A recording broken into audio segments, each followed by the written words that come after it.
साथियों नमस्कार, मैं बीएल बिश्नोई आज की वीडियो यात्रा में हार्दिक स्वागत करता हूं। और अभी मैं जिस जगह पे खड़ा हूं वो यहां से जो ओरिजिनल हल्दी घाटी का दर्रा है वो स्टार्ट हो रहा है। अमूमन बाहर से आने वाले टूरिस्ट या फिर जो भी है लोकल भी यहां पर लगभग कम ही जानते हैं। जो रोड को इस प्रकार से पहाड़ी को काट कर जो रोड निकाली गई है, जो एक इस प्रकार से दर्रे नुमा रोड जा रही है मेगा हाईवे, उसी के ऊपर ही बोर्ड लगा दिया है हल्दी घाटी, और लोग अमूमन समझते हैं कि वही हल्दी घाटी है। लेकिन आप यहां पर मेरे अगर बैकग्राउंड में अगर देख रहे हैं तो यहां पर बोर्ड लग रहा है हल्दी घाटी दर्रा जो प्रारंभ है, और कुछ पुराने शिलालेख भी यहां पर देखिए क्षतिग्रस्त हालत में यहां पर पड़े हैं। तो ये हमारी धरोहर के यहाँ पर हालात हैं। और ये जो पीछे रास्ता जा रहा है इससे होते हुए हम जंगलों के अंदर एंट्री करने वाले हैं। बहुत ही ज़्यादा खतरनाक जंगली जानवरों के बीच में से होते हुए आपके यात्रा गुरुजी और साथ में हमारे जो चल रहे हैं, हमारे जो टीम के मेंबर है कमल मानव जी और मीनाक्षी जी भी हमारे साथ चल रहे हैं। और यहाँ पे स्पष्ट शब्दों के अंदर यहाँ पर लिखाया हुआ है कि 18 जून 1576 को यहाँ पर जो है वो अकबर की सेना और यहाँ पर महाराणा प्रताप की सेना के बीच में जो है वो युद्ध हुआ था। पोज करके आराम से इसको यहाँ पर शिलालेख को पढ़िएगा। अभी देखिए ओरिजिनल शिलालेख लिखा हुआ है यहाँ, लेकिन लोग समझते हैं कि वो जो सामने जो देखिए आपको जूम करके दिखा रहा हूं, लोग वहां पे सेल्फी ले रहे हैं, रील बना रहे हैं। ये देखिए वो उसको समझ रहे हैं कि वो हल्दी घाटी है, जबकि इस पहाड़ी के अंदर वी शेप नुमा एक दर्रा है जिसको अभी आप यूट्यूब के इतिहास में पहली बार आज देखने वाले हैं। और यहां पर ये देखिए, यहां पर हल्दी घाटी, ये ओरिजिनल दर्रे के बोर्ड की यहां पर हालात आप देख सकते हैं। अगर यही कोई अगर इस्लामिक कोई मकबरा हुआ करता और कोई इस प्रकार से कोई दूसरी धरोहर होती तो उसके ऊपर लाखों करोड़ों रुपए खर्च कर दिए होते। लेकिन मेवाड़ के इतिहास के अंदर ये जो धरोहर है इस प्रकार से धूल मिट्टी की चपेट के अंदर यहां पर पड़ी है।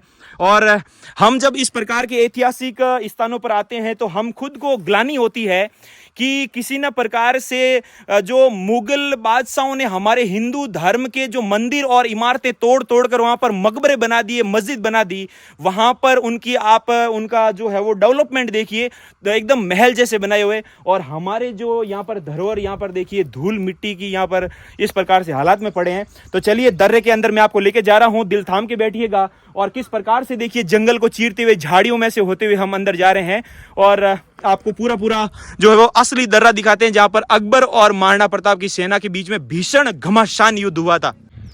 तो अभी हम आ चुके हैं हल्दी घाटी के मुख्य दर्रे के मुहाने पर। अभी आपने देखा शाही बाग से जो ये रास्ता आ रहा है, ये पहले पगडंडी नुमा रास्ता था पूरा का पूरा। अभी ये जो शिफ्टिंग के दौरान इस स्मारक के बारे में कहा जाता है कि हकीम खान का स्मारक है सन 67 में, और जो पहले इसकी किताबों में जो मैप्स में हकीम खान के ऊपर अटैक हुआ जो बताया जगह, तो वो ये एरिया है। पहले ये स्मारक इधर था। अभी मेगा हाईवे के निर्माण में बीच में आने की वजह से और सरकार द्वारा ध्यान देते हुए इस स्मारक की महत्ता को समझते हुए इसको इधर स्थानांतरित कर देने से ये स्मारक तो बच गया, पर इससे एक थोड़ा सा ये हुआ कि जो हल्दी घाटी दर्रा आज टूरिस्ट जो देखना चाहे, अगर मान लो हाँ। तो आप आएंगे देखेंगे कि हालांकि अभी कुछ करना जल्दबाजी होगी क्योंकि अभी हाईवे वाले भी काम कर रहे हैं जी। और अब आप यहाँ से आप तो देखेंगे, आपको एक अंदाजा लगेगा कि वही स्थिति सरकार पुनः बनाना चाह रही है जिसमें दर्रे के बाईं और हकीम खान का स्मारक नजर आए। ये जो भराव जो डला है जी, तो अब यहाँ से ये जो अब दर्रा देख रहे हैं ये नाला नुमा है ये। हाँ। अंदर जाएंगे इन पहाड़ियों के अंदर जो अपन अभी जा रहे हैं, ये पास में पैरेलल ये पूरा ये दर्रे का पार्ट है जी। हालांकि अभी ये रिटर्निंग वॉल बन जाएगी, उसके बाद में ये यहाँ का ये मुहाना खुल पाएगा जी। और इस स्मारक के बारे में कोई इसे मजार कहता है, कोई इसे बाद में बनाया गया कहता है। हालांकि ठीक है, बहुत सारी चीज़ें बाद में हुई, इसमें तो कोई नकार नहीं सकता। प्राकृतिक जो पहले इसका स्वरूप रहा वो कुछ और था।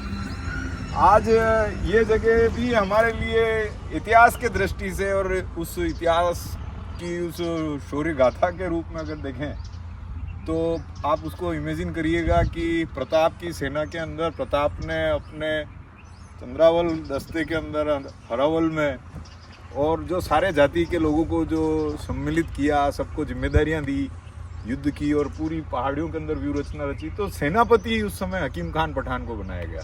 अच्छा। हकीम खान दर्रे के अंदर युद्ध चालू हुआ हाँ। वहाँ से काफी दूर है। जी। दर्रे में युद्ध चालू हुआ, वहां से लेकर इस बीच तक, इस पूरे एरिया में जब वो मुगल सेना घुस चुकी थी, जो मुगल पड़ाव पर रुकी हुई थी, इधर से अंदर मूव कर गई थी, तो प्रताप की सेना ने समझा कि मुगल आर्मी पूरी अंदर आ चुकी है। उन्होंने अटैक किया और यहाँ से भेड़ बकरियों की तरह इनको रक्तलई, मोलेला और मतलब बनास के उस पार तक जाने पर मजबूर कर दिया। हकीम खान यहाँ पर वीरगति प्राप्त कर गए थे। तो अभी जो महाराणा मेवाड़ फाउंडेशन ट्रस्ट की ओर से जो बुक पब्लिश हुई है, उसके अंदर भी एक जो मैप के अंदर दिखाया गया हकीम खान अटैक, और एक जगह इसी के नज़दीक में दिखाया गया जहाँ से महाराणा प्रताप ने आर्मी को लीड करना स्टार्ट किया था।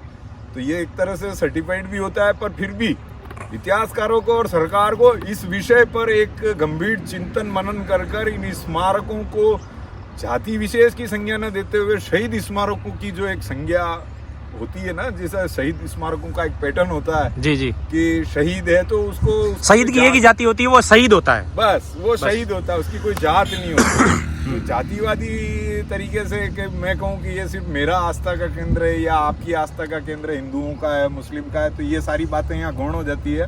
मानवता, ये तो भारत माता के सपूत थे बस। और हालांकि अगर ये महाराणा प्रताप के साथ नहीं थे तो फिर नहीं होने की वजह भी तो आप सोचो कि जो स्थानीय राजपूत साथ नहीं थे तो क्या था, वो अकबर से डर रहे थे। हाँ। और ये जो अकबर से बदला लेने के लिए महाराणा प्रताप के साथ शामिल हुए, और इन्होंने इनका जो इतिहास हकीम खान का हम पढ़ते हैं, हालांकि इस युद्ध के बाद में इनका कहीं भी ब्यौरा भी नहीं आता है। जी जी जी। और प्रताप की जो सांप्रदायिक एकता की मिसाल अगर कही जाती है हल्दी घाटी, तो यही इस धरती की एक धरोहर है कि सांप्रदायिक एकता की मिसाल देते हुए मातृभूमि के स्वाभिमान को बचाने के लिए लोगों ने न तो अपनी जात देखी न धर्म देखा, सिर्फ उन्होंने एक ही कर्म देखा, मातृभूमि को बचाने के लिए इस मुगल आतताई से कैसे हम अपने आप को और अपनी माटी को सुरक्षित रखेंगे।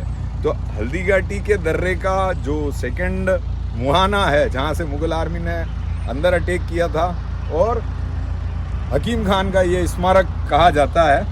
और अभी तक सरकार की ओर से इन स्मारकों पर इनकी पुष्टि करते हुए प्रमाणित नहीं किया गया। इसमें भी कंट्रोवर्सी है, कोई हकीम खान की स्मारक रक्त तलई में बताता है, कोई यहाँ बताता है। तो अब हम तो साहब देखो, वहाँ हमने भोले सैयद पढ़ा इसलिए हम भोले सैयद कह रहे हैं, यहाँ हकीम खान के बारे में पढ़ा तो हम हकीम खान कह रहे हैं। वास्तविकता क्या है, ये आपके दर्शक और देश के इतिहासकार और समाज सेवी जो भी इस फील्ड में काम करते हैं, प्रताप के प्रति अपनी श्रद्धा रखते हैं, तो इसका ऐसा है कि भ्रामक परिस्थितियों से हमें बाहर आना होगा और एक स्पष्ट हल्दी घाटी का पूरा मैप, हल्दी घाटी का पूरा मानचित्र जो पर्यटन और इतिहास की दृष्टि से महत्वपूर्ण है, सब तक लाना होगा जी। अभी मौका है, महाराणा प्रताप के वंशज ही हमारे यहाँ के सांसद हैं, उनके विधायक हैं वंशज ही, तो सांसद और विधायक मिलकर, और केंद्र में भी इन्हीं की सरकार है जी। तो मुझे तो लगता है कि साहब कि ये प्रताप के वंशज इस धरती के साथ न्याय करेंगे और बहुत जल्दी हल्दी घाटी का ओरिजिनल स्वरूप सामने आएगा। यहाँ पे 5 करोड़ की संग्रहालय बनाने की घोषणा भी करके गए पूर्व केंद्रीय मंत्री मेघवाल साहब, तो हो सकता है 100 करोड़ की जो भी स्कीम है, उस स्कीम में ये पुष्प कुछ हम लाए थे साथ में, तो श्रद्धा के सुमन है जी, तो ये चढ़ा देना उचित रहेगा। तो ये सर पहले वर्षों तक ताला लगा रहा, अच्छा, फिर अब ये विकास के अंदर क्या हुआ कि वन विभाग का जो रास्ता था, हाँ, वो रास्ता उधर से बंद हो गया। अच्छा, तो अब ये इसको गेट को इन्होंने शिफ्ट कर दिया, पूरा ये रास्ता ही चौड़ा कर दिया है यहाँ से। अच्छा, पर इससे एक फायदा हुआ तो एक साथ साथ नुकसान भी हो गया कि जो अब दर्रे का प्राकृतिक स्वरूप जो था, पहले दिखता था भाई यहाँ से पाथवे बना हुआ, ये जो पाथवे देख रहे हो, हाँ हाँ हाँ, ये दर्रे का पार्ट था। अच्छा, ये दिखा हुआ है, ये देखो हल्दी घाटी दर्रा लिखा हुआ, हाँ वो बोर्ड है वहाँ पे। ये प्रयास सन 97 के अंदर हुए थे। अच्छा, 1997 में। इसको देखो समझने के लिए पहले आपको मैं बता दूं कि हल्दी घाटी के संरक्षण की मांग कोई नई मांग नहीं है। अच्छा, हल्दी घाटी को संरक्षण करने की मांग बरसों से चल रही है। अच्छा, और अभी मैं जो चल रहा हूँ जिस ट्रैक पे, ये है पाथवे। आप अच्छा, ये पत्थर का बना हुआ है, और इसके अंदर आज क्या है कि अब जैसे जो टूरिस्ट आ रहा है तो वो यहाँ आकर आधा कंफ्यूज होकर कोई नर्सरी में जा सक रहा है। अच्छा, ये जो पाथवे बना है, अच्छा, ये वाला रास्ता नर्सरी में जा रहा है, हाँ, और ये जा रहा है दर्रे में, तो अपना को इस पाथवे पे चलना है। अच्छा, ये पूरा एकदम जंगल जैसा माहौल है जी। और ये सालाना मतलब इसकी देखो कटिंग सेटिंग वन विभाग को करनी है। इसके लिए हमने कई वीडियो के जरिए और प्रशासन को लिखित में दे रखा है। अच्छा। और पर्यटन विभाग को भी दे रखा है, पर एक कहते हैं ना, नक्कार खाने में तूती की आवाज सुनेगा कौन। सही बात है। जहाँ हर आदमी अपनी सिर्फ टीआरपी के चक्कर में अपना हित सोच रहा है, तो फिर हल्दी घाटी के बारे में कौन सोचेगा। जी जी जी। पर फिर भी ऐसा नहीं है कि प्रयास में कोई कमी है। अभी कल ही यहाँ पर विरासत का संरक्षण रखने के उद्देश्य से काम करने वाली संस्था आई। यहाँ पर उन्होंने श्रमदान करके इस पाथवे के बीच के आज थोड़ा चलने लायक बनाया है इसको। पर कई प्रयास हुए साहब, आज से नहीं, पहले उनवास पंचायत में भी यहाँ पर पैसा लगाकर इसको किया, ज्ञापन दिए गए। हालांकि एक गए साल भी श्रमदान किया गया था यहाँ पर। अच्छा। इसके लिए हमने नादौरा एसडीएम को आमंत्रित किया, उसने भी यहाँ पर आकर श्रमदान का सांकेतिक प्रदर्शन किया। फिर बाद में नरेगा के अंदर इसको पूरा प्रोटेक्ट करने की बात हुई थी, ज्ञापन दिए गए। अच्छा। पर वो कहते हैं ना कि प्रधान साहब को भी फुर्सत नहीं उनके निजी कामों से। और अभी ये प्रताप जयंती आएगी, युद्ध तिथि आएगी, तो सबके दिमाग में वही हल्दी घाटी एक बार पुनः जागृत होगी। सही बात है। और वो कहते हैं जैसे मसने वैराग जगता है शमशान में रहते हैं, तब तक आदमी तो मोहमाया से दूर होके यही कहता है कि सबका अंत यही होना, पर बाहर निकलते ही वो अपने कर्मों में लीन हो जाता है। जी जी। तो ये दर्रे की महत्ता को समझाने के लिए इस दर्रे के अंदर पर्यटक का आना इसलिए जरूरी है कि वो कम से कम भौगोलिक स्थिति को महसूस कर सके। हाँ, मतलब वो हाईवे को दर्रा समझ रहे हैं, मतलब हाईवे को दर्रा समझ रहे हैं। और आगे चेतक समाधि के उधर हल्दी घाटी समझ रहे हैं, जबकि हल्दी घाटी का दर्रा ये रक्त तलई का मुख्य हल्दी घाटी का युद्ध क्षेत्र है। हाँ, और चारों तरफ जंगल है। सन 97 में इसको क्या है कि जब राष्ट्रीय स्मारक की नींव रखने के लिए अटल बिहारी जी वाजपेयी पूर्व प्रधानमंत्री और तत्कालीन प्रधानमंत्री इंद्र कुमार जी गुजराल आए थे, तब ये पाथवे बनवाया था। और ये देखो जगह जगह हल्दी घाटी दर्रा लिखा हुआ। नेक पॉइंट पे जाने तक के लिए पूरा पत्थर का पूरा पाथवे बनाया गया है ये। साथियों, चलते चलते काफ़ी जंगल के भीतर आ चुके हैं। काफ़ी ज़्यादा रास्ता जो है वो पार कर लिया है। लगभग जो है वो यहाँ पर आप मेरे पीछे देख सकते हैं कि घनघोर जंगल है और चारों तरफ जंगल है। यहाँ पर जंगली जीवों का भी काफ़ी ज़्यादा खतरा है। यहाँ पर थोड़ा सा अकेला आने का प्रयास मत कीजिएगा। यहाँ पर लोकल जो कमल जी हमारे साथ है, इसीलिए हम थोड़ा अंदर आए हैं। यहाँ पर मेरे पीछे आप देख सकते हैं लगातार यहाँ पर बोर्ड जो है वो चल रहे हैं। हल्दी घाटी दर्रा जो है वो यहाँ पर लिखा हुआ है इधर की साइड। तो आज आपको अपने चैनल के माध्यम से मैं असली जो हल्दी घाटी का दर्रा है वो मैं आपको दिखाने वाला हूँ। इस वीडियो को एंड तक देखना।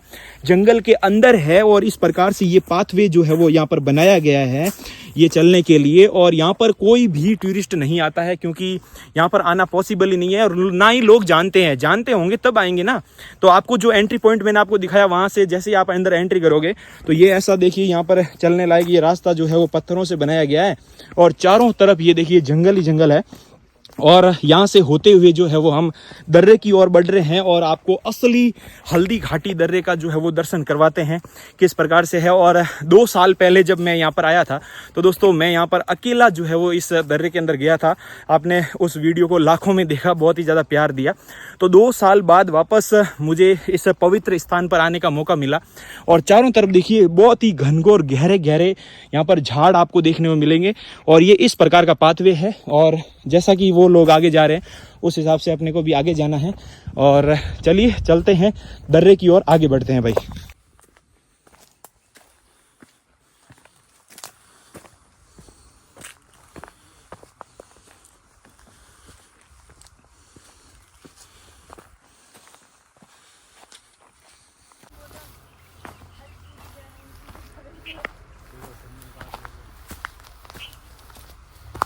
तो साथियों चलते चलते लगभग देखिए हम पहुंच चुके हैं आगे की साइड और दोनों तरफ देखिए ये चट्टान है, इधर की साइड भी ये देखिए चट्टान है और लगभग ये वी शेप आकार में आपको ये खाई नज़र आ रही है। ये दर्रा इस प्रकार से बनाया हुआ है और इसके बारे में ओरिजिनल जो है वो क्या यहाँ का इतिहास है वो तो अभी आगे चलते हैं और कमल जी बताएंगे हमको।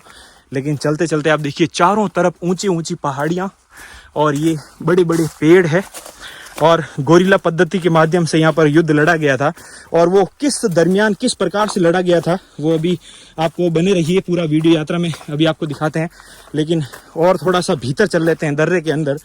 ये देखिए पूरी चट्टान जो है वो यहाँ से ढह गई है नीचे की साइड और बहुत सारे यहाँ पर चंदन के पेड़ भी आपको बहुत ही ज़्यादा देखने को मिलेंगे और इस मिट्टी के अंदर आपको भीनी चंदन की खुशबू भी जो है वो यहाँ पर लगातार आएगी। और हल्दी घाटी जो है वो बोलने का कारण भी यही है कि यहाँ की जो मिट्टी है वो हल्दी कलर जैसी आपको यहाँ पर दिखेगी, या पीली पीली है ना, तो इसलिए हल्दी घाटी बोला जाता है। अब देखिए यहाँ पर इस व्यू को आप थोड़ा सा देखिए, कैसे कांटे वांटे पड़े हैं, यहाँ पर कोई भी नहीं आता है, किसी को पता ही नहीं है कि ये ओरिजिनल जो है वो हल्दी घाटी का दर्रा ये है। तो यहाँ पर ये कमल जी रुक चुके हैं और अब आगे कमल जी बताएंगे। सर हल्दी घाटी के मुख्य दर्रे के अंदर हम अभी हैं। अच्छा। और जैसा कि आप ये देख रहे हैं कि प्राकृतिक जो दर्रे का स्वरूप था वो पूरा पहाड़, दो पहाड़ मिलते हुए एक तंग दर्रा, जो कहते हैं कि सिंगल लाइन फॉर्मेशन, यानी कि एक घुड़सवार ही एक वक्त में इस दर्रे को क्रॉस कर पा रहा था। अच्छा। अब जैसे आप ये बाईं तरफ जो देख रहे हैं, हाँ हाँ, यहाँ से अब नीचे की ओर ढलान है जो आगे शाही बाग में जाके मिलेगा। बिल्कुल। और अभी हम जहाँ से अंदर घुसे थे और उस जगह से लेकर इस जगह तक के बीच का आपने देखा था पूरा एरिया खुला था और चारों तरफ पहाड़ियों से घिरा हुआ था। तो हल्दी घाटी युद्ध का इतिहास जो बताता है हमें वो ये था कि प्रताप ने अपने सैनिकों के साथ मिलकर ये व्यू रचना रची थी। अच्छा। कि मुगल सेना जब इधर से अंदर आ जाएगी, हाँ, अंदर आने के बाद में ये आप देख रहे हैं ना, हाँ हाँ, तंग दर्रा है, तो इसको बड़े पत्थरों से ब्लॉक कर दिया गया। अच्छा। और फिर अंदर उन पर अटैक हुआ, जो वो इस पूरे पहाड़ी इलाके में ऊपर से तीर कमान से पत्थरों की बौछारें आ रही है, तो मुगल आर्मी एकदम हड़कंप मच गया, भेड़ बकरी की तरह यहाँ से भागी। अच्छा अच्छा। अब बात क्या है कि उस हल्दी घाटी युद्ध का जो टर्निंग पॉइंट था वो भी यही था कि एक इस पहाड़ी एरिया में तो आदिवासी और वो सारे सुरक्षित थे और वो मजबूती से लड़ रहे थे। बिल्कुल।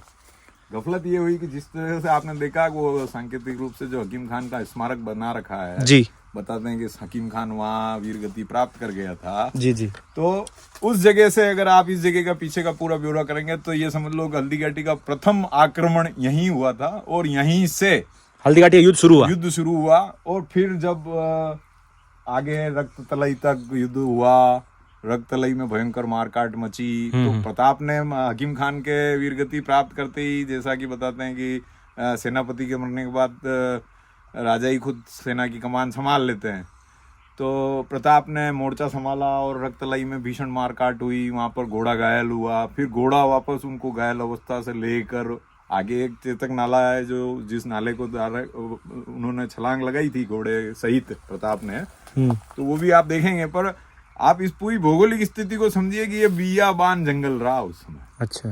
ये पगडंडी मात्र थी, घोड़े की समाधि तक आम आदमी जा नहीं सकता था खमनोर से कोई। अच्छा। तो स्वर्गीय राष्ट्रपति राजेंद्र प्रसाद जी के टाइम में यहाँ पर एक खमनोर गांव से चेटक समाधि को जोड़ने के लिए एक सड़क बनी थी। अच्छा। और उस समय ही क्या कि जो ये दर्रा था, इस दर्रे को पूरा चौड़ा करके इसी को एक सड़क बना दी गई थी, जो पुराना जो हमने बचपन में जो देखा कि एक सीधी सी एक खड़ी पड़ी चढ़ाई करके फिर इधर हम नीचे आते थे। यहाँ एक प्रताप गुफा झरनेश्वर तुमड़िया करके एक जगह। अच्छा। तो वहां पर एक बरसाती पानी आता रहता है, तो हम नहाने आते थे।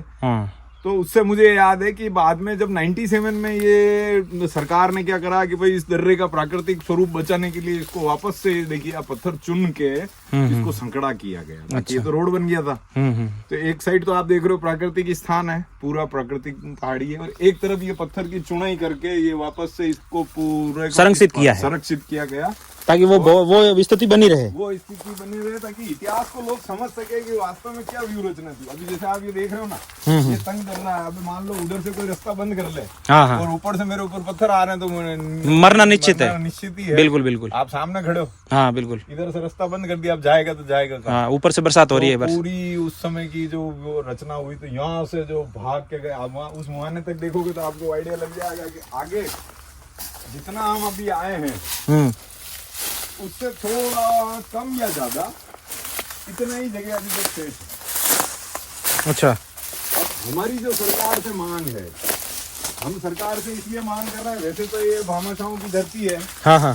आयोजनों में तो लाखों करोड़ों रुपए का चंदा इकट्ठा करके लोग खर्च कर देते हैं और वो प्रताप को याद करते हैं। बिल्कुल। और मैं ये कहता हूँ जैसे शाहजहां की जो बेगम थी उनकी याद में जो आगरा में ताजमहल बना है, सरकार ने उसको भी केंद्रीय संरक्षण महत्व का एक संरक्षित स्मारक बना रखा है। जी जी।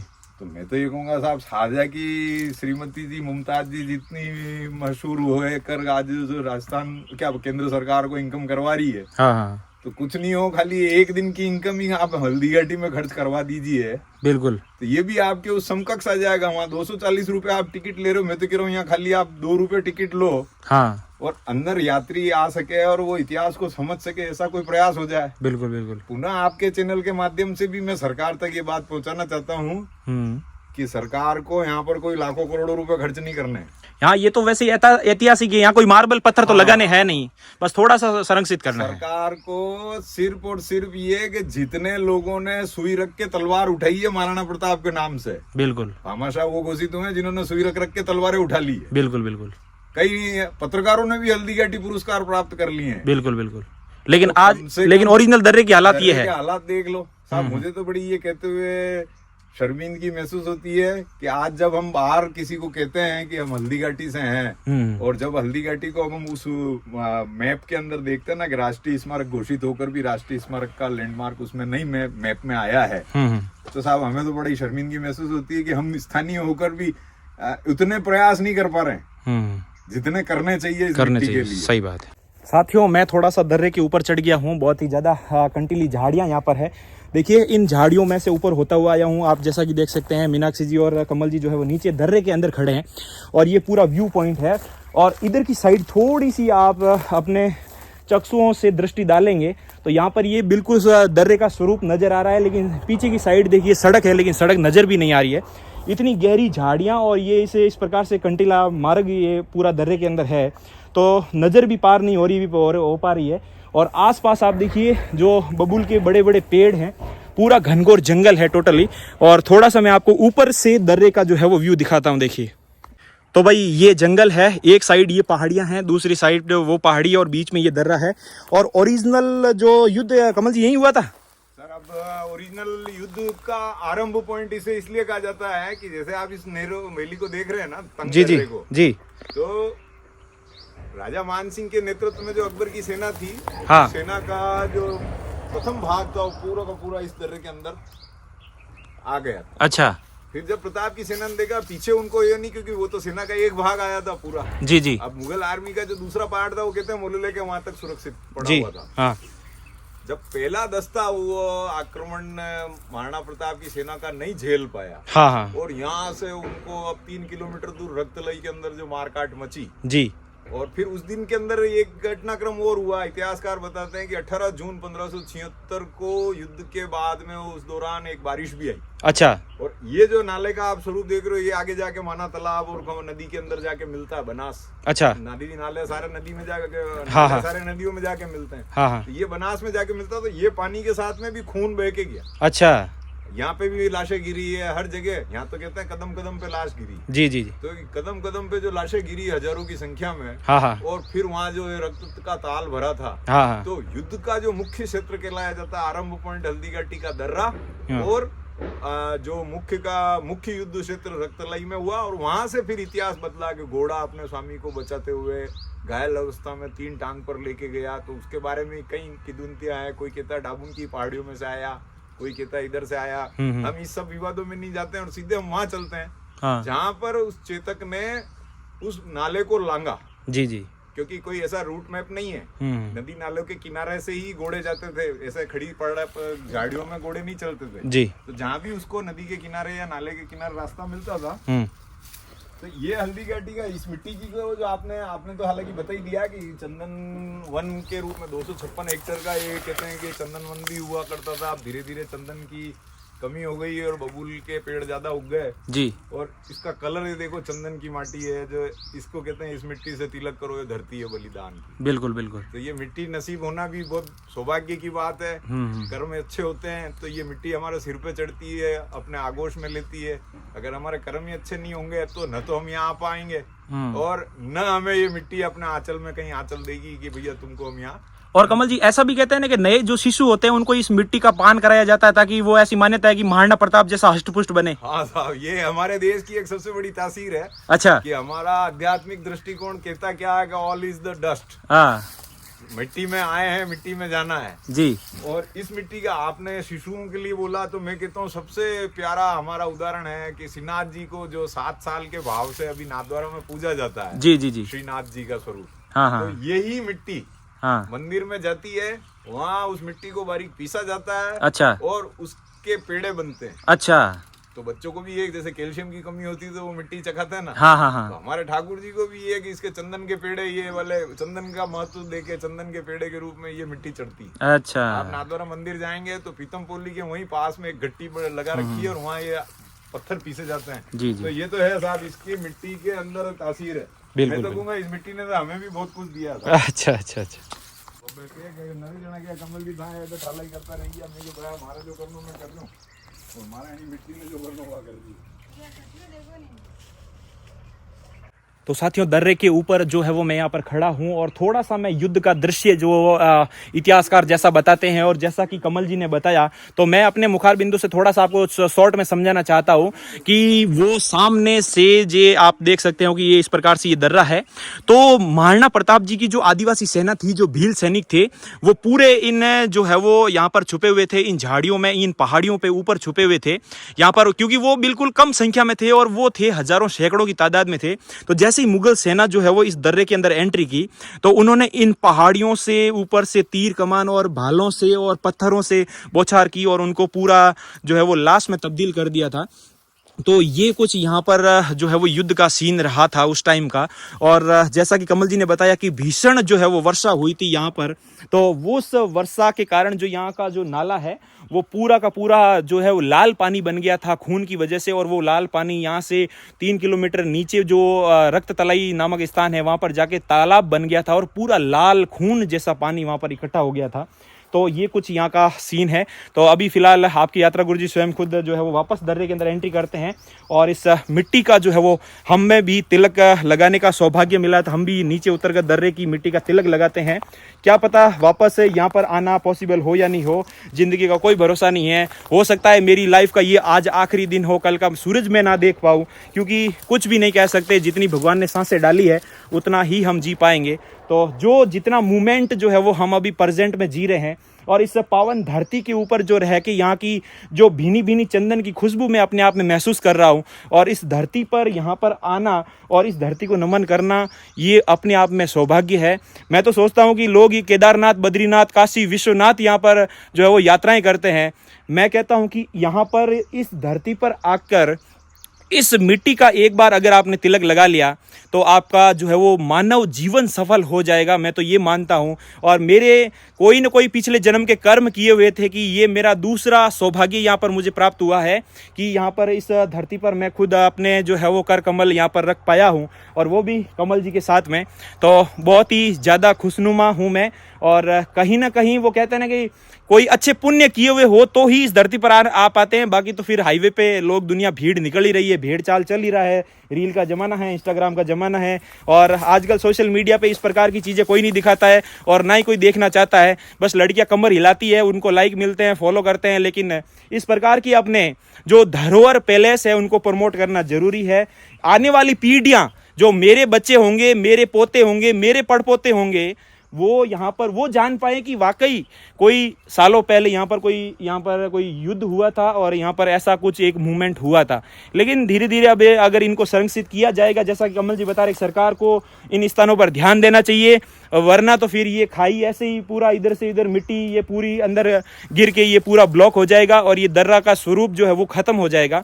कुछ यहाँ पर प्रयास किया गया है पत्थर वगैरह लगाकर इसको बचाने का, लेकिन सरकार को भाई ध्यान देना चाहिए। मुस्लिम जो इमारतें बनाई गई है, मकबरे बनाए गए, उनको संरक्षित किया जा रहा है, लेकिन वोट बैंक के चक्कर में इतना ही नहीं गिरना चाहिए नेताओं को। कहीं ना कहीं अपनी धरोहरों को, अपनी यहाँ पर जो भारत माता के जो सपूत, भारत माता अपनी मिट्टी को बचाने के लिए, अपने त्याग के लिए अपने प्राणों का न्यौछावर कर दिया, तो तुम लोग कुछ थोड़ा बहुत अपने घर से तो तुम्हें पैसे देने हैं नहीं, है ना, गवर्नमेंट के पैसे लग रहे हैं, तो थोड़ा इन स्थानों पर ध्यान दे दो। बाकी तो मैं ज़्यादा कुछ कहूँगा नहीं, आप लोग बड़े हो, ठीक है। तो साथियों, मैं आ चुका हूँ दर्रे के अंदर वापस, और इस मिट्टी का तिलक करो। ये धरती है बलिदान की, आप देख सकते हैं, बिल्कुल चंदन जैसा एकदम खुशबू आ रहा है और बिल्कुल पीली पीली है। तो इसका जो है वो तिलक जो है वो हम कर लेते हैं। क्या पता वापस यहाँ पर आने का सौभाग्य मिले या ना मिले। तो कमल जी आपका बहुत बहुत धन्यवाद, आपने इस प्रकार से हमें विजिट कराया और आपने पूरा यहाँ का इतिहास जो है वो बताया। और कमल जी आपको बता दूं कि कमल जी जो है वो लगातार इन धरोहरों को बचाने और प्राकृतिक स्वरूप ही इनको देने के लिए काफी कार्यरत हैं और अपना पूरा जीवन के 25 से 30 साल जो है वो इस फील्ड में इन्होंने खपा दिए। तो बहुत बहुत धन्यवाद है ऐसी आज की महान मूर्तियों के लिए जो आज भी इन धरोहरों को बचाने के लिए अपने जीवन को समर्पित कर रहे हैं। बाकी तो लोग दो पैसों के स्वार्थ में जो है वो बिक जाते हैं। तो कमल जी का तहे दिल से अपने यात्रा गुरु चैनल और फैमिली की तरफ से हार्दिक अभिनंदन और स्वागत करते हैं कि भाई इस कार्य के लिए आपने इस अपना जीवन खपा दिया और अभी भी संघर्ष आपका तो चल ही रहा है ना। देखिए सर, मैं तो एक माध्यम मात्र हूँ। मैं आज जैसा आप बता रहे हैं तो बहुत आपने बड़ी बड़ी संज्ञाएं दी है। मैं बेसिकली मैं भी एक डिप्लोमा होल्डर टूरिज्म इंडस्ट्री में था। उदयपुर में जनरल मैनेजर रहा होटलों में। अच्छा। पर वहाँ एक बात हमेशा ये आती थी कि हम बड़ा गर्व महसूस करते थे कि कहाँ से हो आप, सब पूछते थे नॉर्मली फॉरेनर टूरिस्ट और ये वो, तो हम बड़े गर्व से ये कहते थे कि we are belongs to the world famous battle ground Haldi Ghati, ये वो सारा। हाँ। फिर 97 में जब ये राष्ट्रीय स्मारक की घोषणा हुई तो हमको यूं लगा यार कि नहीं, वास्तव में हमारा ग्रामीण एरिया पर्यटन के क्षेत्र में डेवलप होगा।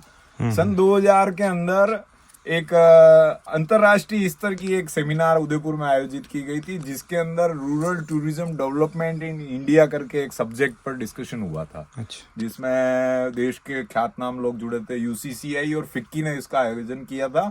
मुझे आज भी याद है कि उस समय एक ब्रोशर छपाया गया था जिसके जरिए टूरिज्म विभाग ने हल्दीघाटी, मोलेला, नाथद्वारा को हाईलाइट करना चालू किया था। तो अब हम बड़े एक्साइटेड थे साहब। 97, 93 के अंदर तो यहाँ जिला स्मारक बनने के लिए प्लानिंग चालू हो गई थी। 2003 के अंदर जब पहली बार हमें पता चला कि यहाँ पर एक कोई संग्रहालय उद्घाटन हुआ है, हमने क्या जानकारी जब ली तो उसमें पता चला कि वो प्राइवेट सेक्टर में हुआ और जो सरकार का बनने वाला था वो बन ही नहीं पाया। अच्छा। तो 97 से 2003 यानी कि आप ये समझ लो मात्र 6 साल के अंदर सरकार को योजनाएं बताकर सरकार की योजनाओं पर तो अमल कुछ हुआ नहीं और यहाँ ये हालात पैदा हो गए। तब हमने 2003 के अंदर ये लक्ष्य बनाया।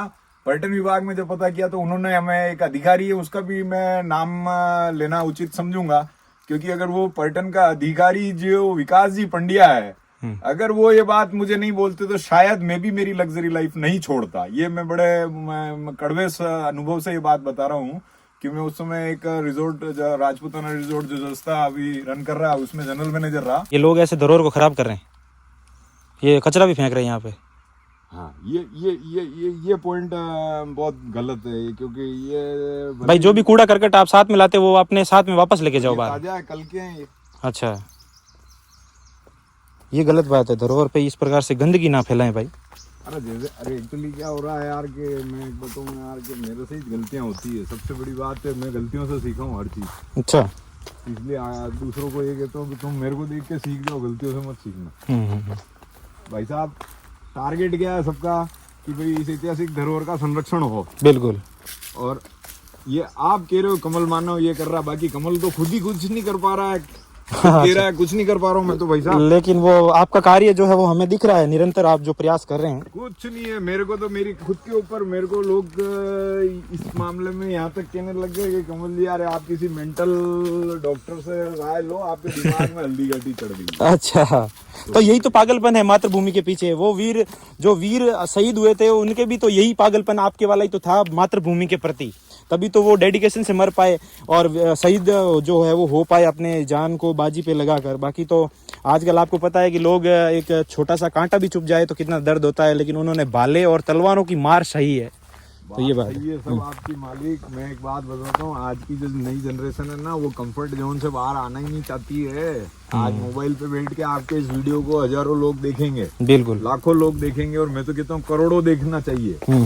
पर अगर उनमें से अगर एक 5% लोग भी अगर सोच लेना कि यार हम बिना टीआरपी के कुछ न कुछ ऐसा काम करें जिससे इसके ऊपर सबका ध्यान जाए। बिल्कुल। आज हर चीज, अब जैसे ये कि अब ये देखो, ये जो चाय के कप और ये जो प्लास्टिक की बोतलें इस दर्रे में डाल रखी ना, ये तो ठीक है, चलो अब चाय के कप और प्लास्टिक की पानी की बोतल नजर आ रही है, वैसे वो भी नहीं होनी चाहिए। पहले यहाँ दारू की बोतलें पड़ी रहती थी, ऐसी हालत थी। अच्छा। अंदर आने से लोग डरते थे। हाँ, दारूड़ी वारूड़ी बैठे होंगे अंदर। अभी आप ये तो ठीक है, हम 3 जने हैं यहाँ पे, साथ में नेटवर्क नहीं आ रहा मोबाइल का, और अगर मान लो कोई, अगर खुदा न खास्ता कोई एक जोड़ा, अगर गुजराती जोड़ा अगर दर्द देखने के लिए गलती से घुस गया अंदर, कौन जिम्मेदारी लेगा उसकी? सही बात है। प्रशासन तो हाथ खड़े कर देगा। बिल्कुल खड़ा कर देगा। सही बात। ना ये प्रोटेक्शन है पूरा इस दर्रे का कहीं भी। तो साथियों, ये देखा आपने ओरिजिनल हल्दी घाटी का दर्रा। अब इस दर्रे से जो है वो बाहर की ओर प्रस्थान करने लग रहे हैं, और इस वीडियो को ज्यादा से ज्यादा शेयर कीजिएगा हर भाई तक, ताकि यहाँ पहुंच नहीं सके तो क्या हुआ, यात्रा गुरुजी है ना, यात्रा गुरुजी चैनल के माध्यम से जो है वो आप घर बैठे इस प्रकार की यात्राएं जो है वो देख रहे हैं। तो ये था ओरिजिनल हल्दी घाटी का दर्रा। पीछे भी बहुत सारे वीडियोस मैंने डाले हैं, वो भी देखना। आगे भी बहुत सारे यहाँ के हिडन प्लेस के वीडियोस जो है वो आ रहे हैं, तो वो भी आप देखें। तो ढेर सारा इसी प्रकार से प्यार देते रहिएगा। मिलते हैं नेक्स्ट वीडियो में। बहुत ज़्यादा भाई मेहनत लगती है, आपका थोड़ा सा एक शेयर और एक लाइक जो है वो अपना मोटिवेशन बढ़ाता है, और आपका जो थोड़ा सा ये इतना सहयोग रहता है, जिसकी वजह से मेरे जो है वो कदम ज़्यादा से ज़्यादा इस प्रकार के इलाकों में जाने के लिए आगे बढ़ते हैं। यहाँ पर कोई नहीं आता, इस प्रकार के जंगली यात्रा जो है वो आपकी यात्रा गुरुजी कर रहे हैं, तो प्यार दीजिए। बहुत बहुत धन्यवाद। अगली मिलते हैं अगली यात्रा के अंदर। Thank you so much.